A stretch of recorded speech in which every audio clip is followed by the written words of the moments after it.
කවදා හරි හිතලා තියෙනවද අපි යවන එක ටෙක්ස්ට් මෙසේජ් එකකින් ක්ලික් කරන එක ලින්ක් එකකින් කොච්චරනම් දත්ත ප්‍රමාණයක් නිර්මාණය වෙනවද කියලා. ඇත්තරම අපි හැමෝම නොදෙනුවත්වම මේ දත්ත සාගරය තව තවත් විශාල කරනවා. ඉතින් මේ එන දත්ත ගං වතුර පාලනය කරන්නේ කොහොමද? අද අපි මේ විග්‍රහයෙන් බලන්න යන්නේ මේ ප්‍රශ්නෙට උත්තර දෙන ප්‍රධාන තාක්ෂණයන් දෙකක් ගැන. ඒ තමයි big data සහ edge computing. හරි. එහෙනම් අපි මුලින්ම පටන් ගමු. ඇත්තටම මේ අභියෝගය කොච්චර ලොකුද?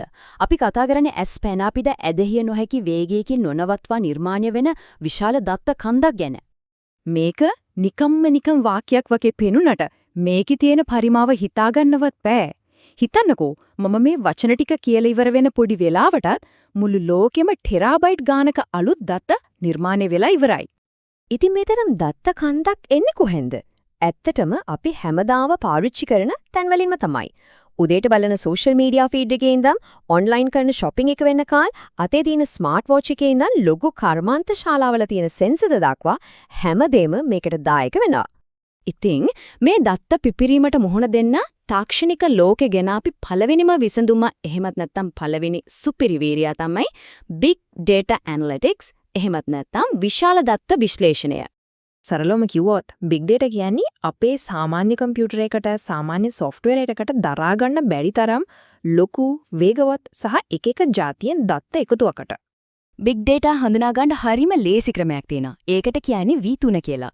පළවෙනි එක තමයි volume. ඒ කියන්නේ දත්ත කන්දේ size එක. දෙවෙනි එක velocity. ඒ කියන්නේ දත්ත එන speed එක. තුන්වෙනි එක variety. ඒ කියන්නේ එක එක විදිහේ දත්ත. text, photos, videos වගේ හැමදේන. ඉතින් මේ කියවෙන දේ තමයි අපෙන්ම වැදගත් කාරණය. big data වල නියම වැඩේ තියෙන්නේ නිකම්ම දත්ත එකතු කරන එක නෙවෙයි.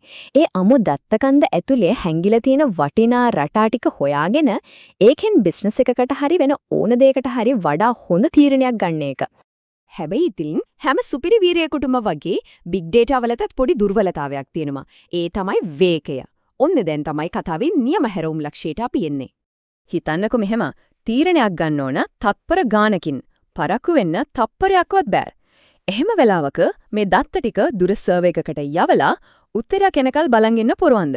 බෑ නේද? ඔන්න ඔය ප්‍රශ්නේ තමයි ඊළඟ තාක්ෂණික විප්ලවයට පාර කැපුවේ. ප්‍රශ්නේ තමයි latency. එමත් නැත්නම් සිංහලෙන් කිව්වොත් ප්‍රමාදය. දත්ත හැදෙන තැන ඉඳන් ඒක විශ්ලේෂණය කරන cloud server එකට යවලා ආයමත් උත්තරයක් එන්න යන වෙලාව සමහර වෙලාවට ගොඩක් වැඩි. ඉතින් මේ වේගයයි ප්‍රමාදයයි කියන ප්‍රශ්නෙට ආපු හරිම දක්ෂ විසඳුම තමයි edge computing. edge computing කියන අදහස හරිම සරලයි. දත්ත ටික සකසන්න සෙතපුම් ගානක් දුර තියෙන cloud එකට යවනවා වෙනුවට දත්ත හැදෙන තැනට පුළුවන් තරම් කිට්ටුවෙන්. ඒ කියන්නේ network එකේ කෙලවරට නැත්තම් edge එකට ළඟින්ම ඒ වැඩේ කරන එක. මේ ක්‍රම දෙකේ වෙනස මෙහෙමයි. ක්ලවුඩ් වලදී වෙන්නේ දත්ත ඔක්කොම එක තැනකට මධ්‍යම සර්වර් එකකට යන එක. එතකොට පොඩි පරක්කුවක් වෙනවා. හැබැයි එජ් වලදී දත්ත සැකසෙන්නේ ඒ උපාංගයේ ළඟමයි. ඒ නිසා ප්‍රතිචාරය එන්නේ ක්ෂණිකව. ඒ වගේම එජ් වලට ඉන්ටර්නෙට් නැතුවත් වැඩ කරන්න පුළුවන්. එජ් කම්පියුටිං වල තියෙන වාසි නම් ගොඩයි. ප්‍රමාදය අඩු නිසා self driving කාර් එකකට වඩා ක්ෂණික තීරණ ගන්න පුළුවන්. හැම දත්තයක්ම cloud එකට යවන්න ඕන නැති නිසා data පාවිච්චියේ එතන bandwidth එක ගොඩක් ඉතුරු වෙනවා. ඉන්ටර්නෙට් කනෙක්ෂන් එක කැඩුනත් වැඩේ නතර වෙන්නේ නැහැ ඔෆ්ලයින් වැඩ. වැදගත්ම දේ තමයි සංවේදී දත්ත උපාංගයෙන් එළියට යන්නේ නැති තරමට ආරක්ෂාවත් වැඩි. හරි. දැන් අපි මේ තියරි කතා කර ඇති.